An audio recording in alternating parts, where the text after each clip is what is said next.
Hey YouTube, Sliding Josh here. I'm bringing you this video to show you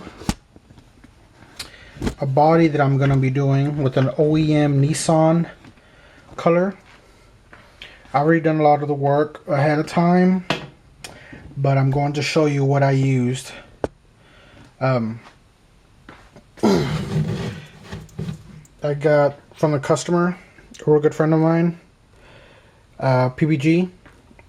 Went to PBG and got the code for the Nissan s14, and there's just some information on here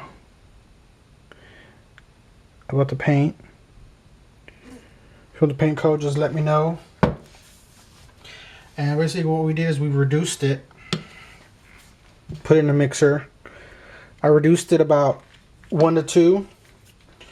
So this is probably about 2 ounces. I'll probably put a quarter of it. Paint reducer. Sprayed the body with Bulldog. This stuff I also got from English Color. PBG English Color. They carry a lot of automotive stuff. So that's what we got.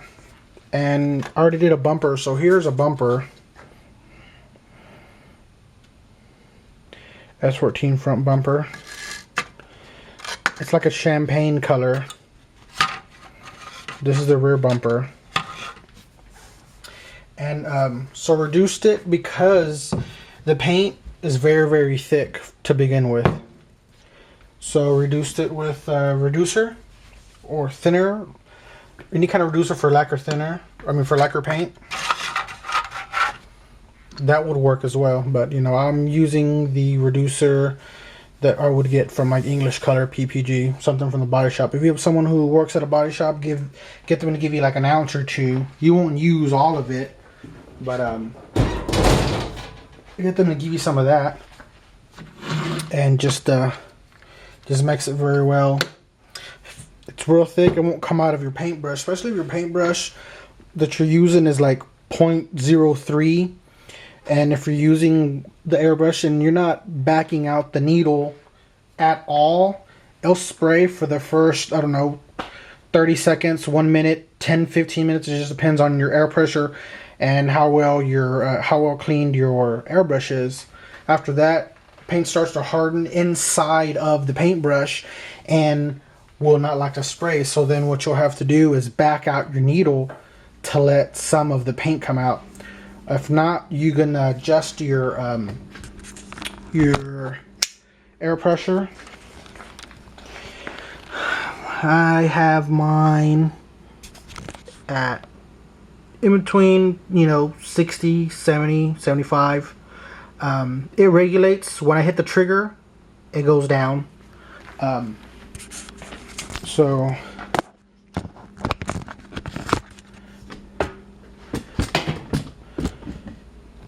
you'll be able to see here that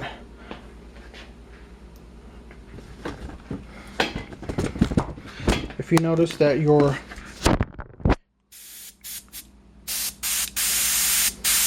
doesn't want to come out, you have to pull the needle back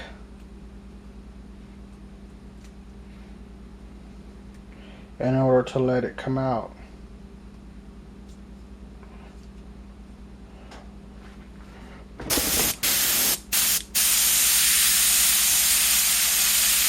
And it's coming out like that because I have the air pressure set pretty high, 65, 70, 75.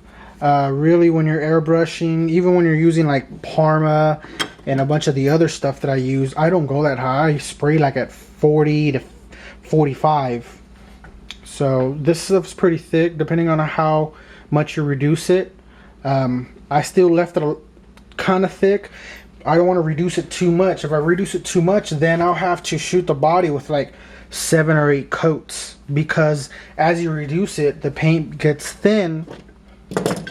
Then you won't be able to spray the body with 3 coats like you can with an aerosol, like a Pactra or Tamiya can. You can spray 2 to 3 coats and you got maximum coverage already. You reduce this too much, with 3 coats, and it won't cover anything. So try not to reduce it too much. You reduce it too much, then the paint's going to be too thin, and then you'll be in trouble. Sorry for that. So I have the body here. I've already done 2 coats, and that's what it looks like.